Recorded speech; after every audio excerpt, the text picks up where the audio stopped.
It's time again for another installment of The Basics, and you might be able to partially see that I have a ton of Magic cards out right now, and on this episode I want to talk to you about walls.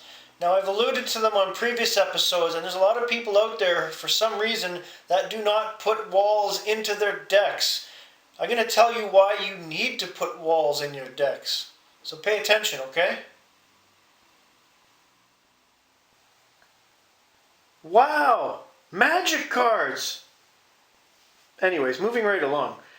When you're building a deck, it shouldn't be a question of why would I put walls into my decks, but rather how many walls should I put into my deck and what kind. Now, wall cards are very important, and as time has gone by, people have put less and less wall cards in constructed decks, and it's very disturbing because I'm going to show you why some of them are so good.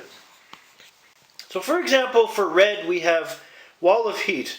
Costs 3 to bring out, but it's a 2/6. So it has attack capabilities. And if you're several turns in, if you can get it out, that's a valuable card for defense. Which brings me to Wall of Stone. Also 3 to bring out. 0/8. Obviously it can't attack because it's not a fluid wall like Wall of Heat, but 8 defense! If you bring out a couple of these, your opponent's going to have a hard time getting through that for a little while, which gives you time to bring out more powerful cards. You move into blue and you have Wall of Air, costs 3 to bring out, but it also has flying. 1/5 with flying. Seriously, you need that in a blue deck. Wall of Wood. It's only 0/3, but it only costs 1 mana to get out. You could conceivably, if you have enough of these in your deck, you could bring out 3 of them within 3 turns and have a pretty decent defense. Wall of Spears, which is an artifact creature. First strike, even though it counts as a wall, 2/3. Yes, it does have a cost of 3, but first strike, and it's a wall. Hello? And this one I've mentioned before in a previous episode.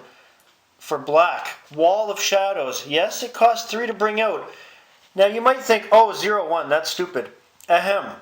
Damage dealt to Wall of Shadows by creatures it blocks is reduced to 0. Wall of Shadows cannot be the target of spells or effects that can target only walls. I have several of these in my black deck. They've come in handy over the years. Trust me, you want them.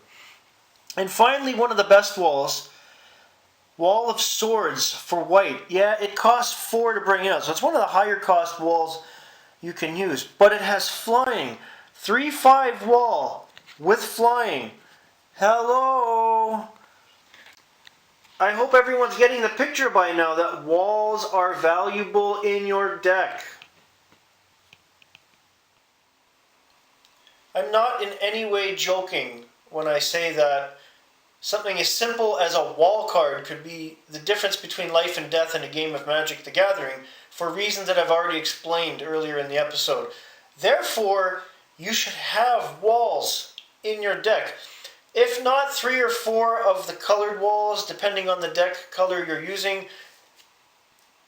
Wall of Spears and Artifact, have 2 or 3 of those as well. It'll come in handy. Trust me. That's all for today. Have a great day.